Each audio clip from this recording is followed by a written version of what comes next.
안녕하십니까. 월간조선 박석입니다. 오늘은 이재명이 찢은 전라도 민심에 대해서 얘기를 해보겠습니다. 조선일보 22일자 기사를 보셨는지 모르겠는데 이 제목이 이렇습니다. 호남 이재명의 강 건널 준비, 야 지지율 무당파에 밀렸다. 이런 제목의 기사가 있었습니다. 기사의 요진이 이렇습니다. 그러니까 지난주 한국갤럽 조사에서 호남 지역의 민주당 지지율은 38%였다. 현 정부가 출범하던 작년 5월 초 77%와 비교하면 10개월 만에 반토막 났다. 역대 민주당 계열 정당으로선 호남에서 보기 드문 저조한 지지율이다. 이렇게 얘기를 했습니다. 그러니까 한마디로 전라도 지역이 뭡니까? 더불어민주당의 텃밭이지 않습니까? 정치 기반이지 않습니까? 이 지역에서조차 더불어민주당 지지율이 폭락했다. 대체 그 이유는 무엇인가? 여러분들 왜 그러겠습니까? 너무나도 당연하게 한번 기본적으로 접근을 해보면 민주당이 못한다고 여기기 때문에 그렇습니다. 너무나도 당연한 얘기 아닙니까? 민주당이 왜 못한다고 여기느냐? 이 전라도 사람들은 그 사람들 입장에서는 윤석열 정부가 뭐 하나 제대로 하는 것도 없는데 민주당이 제대로 된 공세를 취하지 못한다고 판단하기 때문에 그런 거 아니겠습니까? 한국갤럽이 3월 2일부터 3일 광주 시민 803명을 대상으로 한 조사 결과에 따르면 광주 시민 중에서 윤석열 대통령의 국정 수행에 대해서 긍정적이라고 답한 이는 불과 응답자의 9.4%에 불과했습니다. 잘 못한다고 응답한 이는 전체의 84.4%에 달했습니다. 순전히 이 광주 전남, 물론 이거는 지금 광주 시민을 대상으로 한 여론조사긴 한데 광주 전남의 중심이고 심지어 이제 전북도 여기에 동조하기 때문에 광주 전남 전북 민심이 이렇다고 얘기할 수도 있겠습니다. 그러니까 이 호남 내지는 전라도 사람들 입장에서는 윤석열 정부는 저렇게 못하는데 84.4%면 거의 뭐 길 가는 사람들 거의 다 윤석열 정부에 대해서 부정적이다 이렇게 얘기할 수가 있습니다. 그 지역 민심이 이러는데 대체 뭐 하나 제대로 한 게 뭐가 있냐? 아니 이재명 당 대표 체제의 더불어민주당은 대체 지금 뭘 하고 있느냐? 대체 저 당이 우리가 찍을 만한 우리가 지지를 계속 보낼 만한 정당이냐? 이런데 회의를 갖고 의문을 품고 지금 현재 그 지지를 거두고 있다 이런 얘기를 할 수가 있겠습니다. 그러니까 그들 입장에서는 정말 일말의 기대조차 할 수 없는 이 윤석열 정부, 제가 그렇다는 게 아니라 전라도 사람들 입장에서 그렇다는 얘기입니다. 정말 일말의 기대조차 할 수 없는 윤석열 정부에 대해서 제대로 된 공격 하나도 못하고 있고 이 더불어민주당, 그러니 화가 나겠습니까 안 나겠습니까? 그리고 지난 총선 때 만들어준 소위 180석도 제대로 활용하지 못하고 있고 여론 주도권 어디에 있습니까? 윤석열 대통령이 갖고 있지 않습니까? 객관적으로 봤을 때. 그러니까 여론 주도권마저 거기에 빼앗긴 채로 이리저리 끌려다닌다는 평가를 했다고 얘기를 할 수가 있겠습니다. 전라도 사람들이. 그 대선을 치른 지 1년이 지났고 이제 곧 윤석열 정부 출범 1년이 다 돼가는데 지금까지 더불어민주당이 제1야당으로서의 면모를 보인 일이 있습니까? 여러분들이 생각하실 때는 당연히 없겠지만은 전라도 사람들이 생각했을 때도 대체 더불어민주당은 대체 지금까지 뭘 했느냐라고 이렇게 의문을 품고 있다 그 얘기입니다. 그렇기 때문에 그걸 보다 못한 사람들이 지금 와서는 이제 지지를 처리하고 있다 이렇게 얘기할 수가 있겠습니다. 그런 사람들이 더불어민주당에 화가 나고 더불어민주당에 붕괴하고 더불어민주당의 무능함에 화가 난 사람들이 차마 국민의힘을 지지할 수는 없기 때문에 여러분들 그러니까 그 지역 정서가 그렇습니다. 국민의힘을 지지하는 거는 뭐 지금의 일본 자민당을 지지하는 것과 거의 같다 이런 식으로 생각하기 때문에 국민의힘을 지지할 수는 없습니다. 아무리 더불어민주당이 싫어도. 그렇기 때문에 그 더불어민주당의 회의를 품고 반감을 갖고 지지를 거두는 사람들이 무당층으로 옮겨가고 있다 이런 얘기를 할 수가 있겠습니다.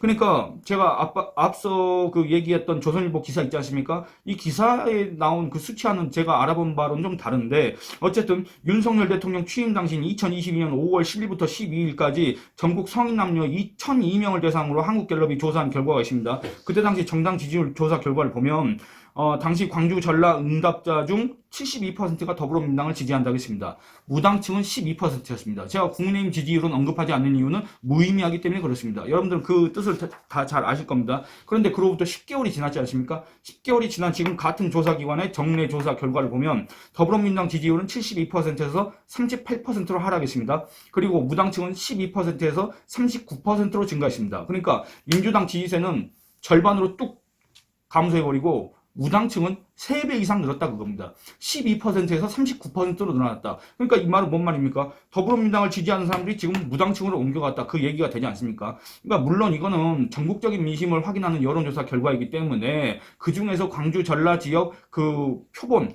이런 게 100명이 채 안 됩니다. 98명입니다. 그래서 그 지역의 정말 현재 상황을 갖다가 정확하게 확인할 수 있는 자료라고 얘기할 수는 없습니다만 이거 갖고 뭐 호남 민심이 어쨌다 저쨌다 이렇게 단정하기는 어렵겠습니다만 최소한의 그 변동폭을 우리가 확인할 수는 있지 않습니까? 그러니까 이 수치가 맞다 틀리다를 떠나서 아니 무당층이 12%인데 39%로 늘어나고 더불어민주당 지지율은 72%였는데 38%로 줄고 이거는 우리가 확인할 수가 있지 않습니까? 그래서 과연 호남 민심이 왜 이렇게 돌아섰느냐 이게 당연히 궁금할 수밖에 없습니다. 조선일보 기사는 이렇게 분석을 했습니다. 민주당의 호남 지지율 폭락은 이재명 대표 때문으로밖에 설명이 안 된다. 작년 5월 첫째 주 갤럽 조사에서 77%였던 민주당의 호남 지지율은 그 직후 이 대표가 어쩌고저쩌고 하면서 작년 8월 말에는 48%로 더 떨어졌다. 대선에 지고도 아무 일 없었던 것처럼 돌아와서 제1야당을 이끄는 것에 대한 불만의 표출이었다. 최근엔 이 대표 체포 동의안 과정에서 무더기 반대표 이후 개딸, 그러니까 개혁의 딸입니다. 자칭. 개딸의 폭력적인 좌표 찍기가 호남 민심을 자극했다. 이 대표의 강성 지지층인 개딸은 수박, 그러니까 겉과 속이 다른 배신자 이런 뜻이지 않습니까? 수박을 색출한다며 이들의 배후로 이낙연 전 대표를 지목하고 영구 제명 청원까지 올렸다. 이렇게 분석을 했습니다. 결국엔 뭡니까? 결국에 더불어민주당 지지율이 폭락한 그 최대 악재, 최대 요인은 결국에는 이재명 때문이었다. 이렇게 분석을 한다는 겁니다. 그러니까 더불어민주당이 주장하는 것처럼 정치 초보 윤석열 대통령이 정말 정치를 잘못하고 나라를 엉망으로 만들어 놓고 있다고 한다면 더불어민주당 지지자들 입장에서는 어떻게 해야 되겠습니까? 그걸 견제하고 제지해야 될 의무가 더불어민주당에 있다고 분명히 생각을 할 겁니다. 그런데 더불어민주당은 그런 면모를 보이지 않고 정당다운 공당다운 행태를 보이지 않고 사실상 이재명 당과 비슷한 지금 노릇을 하고 있었지 않습니까? 그들이 집중한 게 뭐였습니까?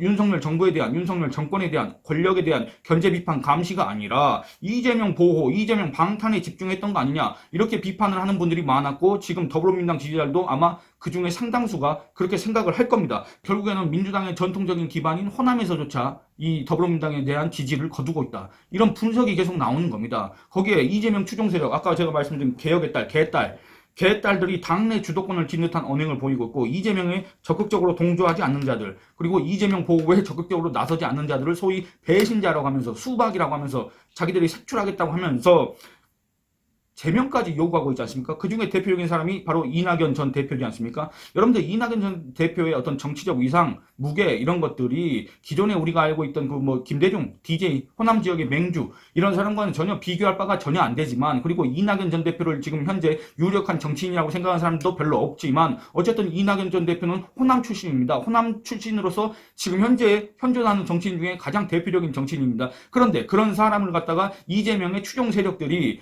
수박, 배신자로 하면서 영구 제명을 추진한다? 이런 얘기를 들었을 때 과연 전라도 사람들은 어떤 기분이 들겠습니까? 정말 분노할 수밖에 없을 겁니다. 비록 자기 지역 출신 대통령 김대중 한 명뿐이고 그 다음에 마땅한 대선 주자도 그 이외에는 내놓지 못했고 그리고 앞으로도 그럴 가능성이 크지 않지만 더불어민주당의 최대 주도는 자신들이라고 생각하는 사람들이 바로 전라도 사람들입니다. 여러분 더불어민주당의 권리당원이 아마 한 118만, 119만 이 정도 될 겁니다. 120만이라고 치면은 그 중에 40%가 전라도 사람들입니다. 그런데 한마디로 최대 주주인데 자기들이 최대 주주라고 이렇게 자부하고 있는 그 민주당이 야당답지 못한 행태를 계속 보이고 있고 그 민주당이 이재명만을 보호하는 정당이 돼버렸고 그 민주당 안에서 뭐 옛날에 모택동의 홍위병식으로 아니면 문재인의 문바식으로 이재명을 맹종할 것을 강요하는 그 개딸들이 이렇게 나서는 걸 보고 있으니 얼마나 어이가 없겠습니까? 결국에는 이 더불어민주당을 지지했던 호남 사람들이 이재명 세력이 주도하는 더불어민주당에 대해서 어떻게 생각할까? 이런 거에 대해서 의문이 들 수밖에 없다 그겁니다. 동질감을 느끼겠습니까? 아니면 지지를 계속 할 수가 있겠습니까? 그렇지 않습니다. 왜냐하면 여러분들 이재명과 호남은 연결고리가 전혀 없습니다. 왜 찍어야 됩니까? 이재명을. 대선 때는 제가 뒤에 얘기하겠지만 대선 때는 물론 이재명한테 지지를 했고 결국에는 압도적인 득표율을 보였지만 그 호남 지역에서는 호남이 이재명을 지지해야 될 이유가 지금 현재 뭐가 있느냐 그겁니다. 대선 주자도 아닌데 지금 대선도 한참 뒤에 있는데 지금 현재 상황에서는 우리들의 당인 더불어민주당을 이재명과 그 추종 세력인 개딸들이 망치고 있다. 아마 이런 정서가 팽배할 겁니다. 그러니까 사실상 지금 민주당에서 돌아서는 호남 민심은 민주당을 자신들이 알던 자신들이 지지하던 민주당이 아니라 이재명 당이라고 여길 가능성이 큽니다. 전라도 사람들은 그 당이 민주당이기 때문에 지지를 했던 것이지 이재명 당이라서 지지하는 건 아닌데 이재명이랑 정치인을 좋아해서 지지한 건 아닌데 그가 민주당이란 간판을 달고 있었기 때문에 대선 주자로서 그를 지지했던 것뿐인데 지금 더불어민주당 하고 있는 걸 보면 저거는 더불어민주당이 아니라 과거에 이 전라도 사람들이 지지했던 민주당이 아니라 이재명 당이다 그겁니다. 이재명 당, 이재명과 개딸의 당 이게 돼버렸다 그겁니다. 그러니까 호남 민심은 민주당이 이재명 결사 옹위에 나서면서 망가지고 있다 이렇게 여기기 때문에 지금 그 지지를 거두고 관망을 하고 있다. 이렇게 얘기할 수가 있겠습니다. 그 관망은 과연 관망으로 끝날 것인가? 아니면 다른 행동, 다른 선택으로 옮겨갈 것인가? 여기에 대해서는 아직까지는 의문부호가 남습니다. 거기에는 여러 조건들이 있기 때문에 그렇습니다. 이재명이라는 사람을 잘 모르는 사람들은 뭐 지금까지도 중대 결단 운운하면서 이재명 대표가 조만간에 소위 질서 있는 퇴진을 어쩌고 저쩌고 할 것이다. 이런 식으로 아직까지도 얘기를 하고 있고 아직까지도 그런 기대를 하고 있는 사람이 있는데, 그런데 지금까지 본 이재명 대표를 고려하면 그럴 일은 전혀 없지 않습니까? 이런 상황에서 민주당 당무위원회가 아주 쐐기를 박았습니다. 마침표를 찍었습니다. 어떻게 했습니까? 민주당의 당무위원회가 대장동 사건으로 기소된 이재명 대표를 위해서 어떤 결정을 내렸습니까? 정치 탄압 운운해 가면서 당무를 계속하도록 그런 결정을 내리지 않았습니까? 결국 더불어민주당이 이재명과 운명 공동체가 되는 것을 선언했다. 그 전까지는 그냥 당 대표기 때문에 보호한다 이런 차원이었다면, 이제부터는 정말 운명 공동체가 되기로 했다는 선언을 한 셈이다. 이렇게 얘기할 수가 있습니다. 그 전과 달리 정말 이재명 당을 공식화한 것이라고 얘기할 수가 있겠습니다. 그렇다면 호남은 어떤 선택을 할 수가 있겠습니까? 대선에서는 전략적 투표라고 해가지고 국민의힘 정권 출범을 저지할 수 있을 만한 후보, 그런 사람한테 몰표를 던지는 게 바로 이 호남 지역입니다. 그런데 그건 대선입니다. 총선이 아닙니다. 여러분, 어차피 이 지역에서는 이정현 전 새누리당 대표 또는 정운천 지금 국민의힘 의원 말고는 당선될 가능성도 별로 없고, 그들의 당선도 정말 기적적이라고밖에 표현할 수가 없는 그런 사례 아닙니까? 이런 예외적인 사례를 빼면은 국민의힘 후보가 이 지역에서 당선되는 일은 없을 겁니다. 당선은커녕 유의미한 득표율을 보이는 일도 없을 겁니다. 유의미한 득표율은커녕 선거비 보전, 전액 보전 기준인 득표율 15%를 충족하는 후보도 진짜 없을 겁니다. 이런 상황에서 어떻습니까? 이들 호남 사람들한테는 국민의힘만 아니라면 더불어민주당이든 어디든 괜찮다, 이런 의식이 있습니다. 왜냐? 대선이 아니니까. 대선에서는 하나로 일치 단결해가지고 국민의힘 정권을 출범하는 걸 막아야 된다, 이런 의식을 공유하기 때문에 대선에서는 몰표가 나오지만 총선은 그와 다르다는 얘기입니다. 총선은 국민의힘만 아니면 된다, 이겁니다. 그렇기 때문에 국민의힘만 아니면 된다, 한나라당만 아니면 된다, 새누리당만 아니면 된다, 이런 정서가 있기 때문에 그러면 우리 목소리를 낼 수 있는 당이면 찍을 수 있다, 이겁니다. 더불어민주당이 꼭 아니어도 된다. 국민의힘과 제대로 싸울 수 있다면 어떤 당이라도 찍겠다, 이런 정서가 있다, 그겁니다. 과거 국민의당이 이 지역에서 한번 돌풍을 일으켰던 적이 있지 않습니까? 2016년 총선에서. 이것도 바로 그런 이유에서 그렇습니다. 당시에도 전라도 사람들은 문재인을 지지한 게 아니었습니다. 그런데 당시 새정치민주연합 더불어민주당은 문재인 당이 돼버렸지 않습니까? 그래서 호남에서는 2015년 4월 광주 서구을 재보선에 나왔던 천정배 의원을 당선시켰습니다. 무소속으로 나왔는데 문재인 당에서 공천을 안 줘서 무소속으로 나왔는데 당선을 시켰다, 그겁니다. 광주 서구가 어딥니까? 광주가 어딥니까? 아까 제가 말씀드렸다시피 호남 민심의 중심입니다. 호남 민심을 대표하는 지역이 광주입니다. 그 광주에서 무소속으로 나온 문재인에 반대하고 문재인에 의해서 공천을 못 받은 천정배가 당선이 됐다. 기억하시지 않습니까? 그리고 그 이듬해 2016년 총선에서 국민의당이 돌풍을 일으켰습니다. 호남 사람들은 국민의힘 정권을 제대로 견제하고 정권 교체를 할 수 있는 당을 지금 원하고 있습니다. 근데 더불어민주당은 그 요건을 충족하지 못하고 있습니다. 더불어민주당이 그 요건을 충족하지 못하는 가장 큰 원인은 결국에는 이재명 때문이라고 생각하는 사람이 많을 겁니다. 그러니까 대선 때는 그 누구든지 더불어민주당 후보를 찍지만 그 전에 총선이든지 지방선거든지 이거는 생각이 전혀 다르다, 사고의 차원이 전혀 다를 수밖에 없다, 이런 얘기를 하고자 하는 겁니다. 그러니까 여러분들, 이 전라도 민심이란 거는 대선 때 그 몰표만 보실 게 아니라 이 총선과 지선 때는 그와 다른 생각을 할 수밖에 없다, 그런 여건이 마련될 수도 있다, 여기에 이제 중점을 둬야 된다, 그 얘기입니다. 제가 2015년 5월달, 그러니까 광주 서구을 재보선 선거가 있고 나서 한 보름쯤 뒤에 현지 출장을 간 적이 있습니다. 광주 전남 취재를 갔었는데 그때 목포역 앞에서 만난 현지 주민이 한 얘기가 광주 전남 전북 이 호남 민심을 대변한다고 얘기를 할 수가 있겠습니다. 제가 한번 읽어보겠습니다. 사투리로 했는데 제가 그냥 자연스럽게 하려고 사투리를 썼는데 제가 지금은 사투리 쓰는 게 너무 어색해서 그냥 제가 대충 각색을 해서 읽겠습니다. 문재인은 똥바람이다. 내가 귀동냥을 해보니까 좀 나이 든 양반들은 다들 그렇게 얘기한다. 성완종 그 사건이 난데도 못 이긴다. 대표되면서 이기는 당을 만들겠다고 했는데 전부 새누리당이 졌다. 문재인 갖고는 이제 안 된다니까. 2017년 대선까지는 아직 시간이 많이 남아있으니까 다른 사람을 찾아야지. 언제 어떤 사람한테 태풍이 일어날지 누가 알겠느냐 이렇게 얘기를 했습니다. 그리고 또 다음은 여수시에서 만난 택시기사가 이런 얘기를 했습니다. 이 사람은 2012년 대선 때 문재인을 찍었다고 얘기했던 사람입니다. 이 사람은 부산 사람인 문재인이 대표 되려고 룰을 자기 마음대로 바꿨다. 그렇게 해서라도 대표가 됐으면 진짜 새누리당을 이길 수 있는 강한 정당을 만들어야 하는데 하는 것 보면 원칙이 없는 것 같다. 여러분들 이 부분에서 어떤 사람이 생각나지 않습니까? 지금 현재 이번 성완종 사건 때도 이랬다 저랬다 하고 세게 밀어붙이지도 못하고 이게 새정치연합이 얼마나 좋은 기회냐. 그런데도 졌으니까 실망이 크다. 여수 사람들은 새정치연합에 실망했다. 이전에는 잘하든 못하든 찍었는데 지금은 그럴 마음이 없다. 얘기합니다. 전주 시외버스터미널 근처에서 만난 그 백반집 주인도 이렇게 얘기합니다. 정청래가 공식 석상에서 주승용한테 명박을 주는 걸 보고 깜짝 놀랐다. 사람들이 문재인이가 시킨 거 아니냐고 하면서 민주당 욕을 많이 했다. 이렇게 얘기합니다. 이게 무슨 얘기냐면 2015년 4월 재보선 참패에 대해서 당시 새정치민주연합 주승용 최고위원이 문재인 지도부의 책임을 물으면서 사퇴 의사를 밝혔습니다. 그런데 그 사퇴 의사를 밝히고 나서 사퇴를 하지 않자 정청래 의원이 이렇게 얘기합니다. 공식상에서 최고위원 회의에서 공갈 쳤던 거냐 이렇게 몰아붙였습니다. 주승용 의원을. 여러분들 주승용이라는 사람을 혹시 기억하십니까? 이 사람이 전남 여수 출신인데 전남 여수에서 국회의원 한 사람인데 상당히 다선 의원입니다. 제가 정확한 선수는 지금 기억이 안 나지만 어쨌든 여러분들 기억에 없는 이 주승용 의원에 대한 정청래 의원의 이런 면박, 공개적인 면박에 대해서도 이렇게 분노를 했었다 그겁니다. 그것도 전남 사람도 아니고 전북 사람들이 이런 분노를 느꼈다 그겁니다. 이게 바로 호남의 정서다. 그리고 전주 덕진공원에서 만난 70대 노인들은 새정치민주연합 얘기를 꺼내면서 친노들이 자기들 계파가 아니니까 호남 사람들을 몰아내고 모욕을 준다. 이제 우리도 싹 바꿔야 한다. 그리고 또 다른 사람은 이렇게 얘기합니다. 문재인은 우리가 아무것도 모를 거라고 생각한다. 근데 모르는 게 아니다. 싹 알고 있다. 호남 사람들 공천 안 중에 천정배가 뛰쳐나가서 문재인을 이긴 거 아니냐. 그렇게 의로운 사람을 배제하고 자기들끼리 하려고 하다가 잘못된 거다. 이제 우리도 싹 바꿔야 된다. 이렇게 얘기했습니다. 그러니까 당시 취재 결과를 보면 지금 와서도 제가 좀 깜짝 놀랐습니다. 취재 결과가 이렇게 정확할 수가 있느냐. 저도 스스로 깜짝 놀랐는데 당시 취재 결과를 보면 호남 민심은 문재인과 그가 이끄는 새정치민주연합에 부정적이었습니다.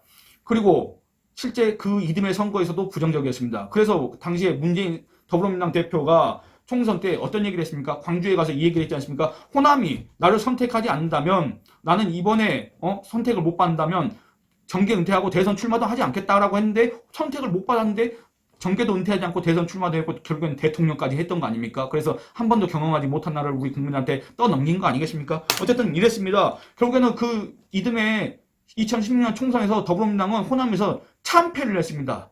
안철수 국민의당이 돌풍을 일으켰습니다.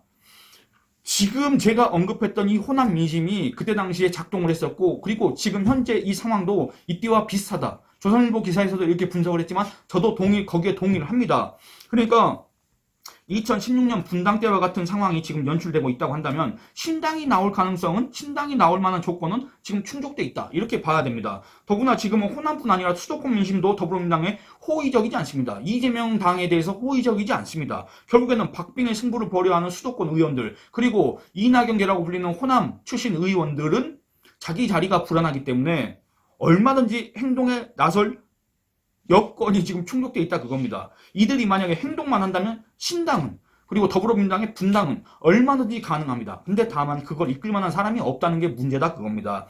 국민의당 당시에는 차기 주자이면서 자금줄이었던 안철수 지금 국민의힘 의원이 있었습니다. 그리고 호남 의원들을 움직이는 박지원 전 국정원장 박지원 씨가 있었습니다. 그런데 지금 대체 소위 말하는 비명계에 누가 있습니까? 비명, 반명, 이재명 대표 사퇴, 퇴진 이런 걸 외치는 더불어민주당 의원들 중에 대체 대표적인 인물이 누가 있습니까? 우리 국민들, 우리 더불어민주당 지지자들 이 머릿속에 각인된 대표적인 유력한 정치인이 있습니까?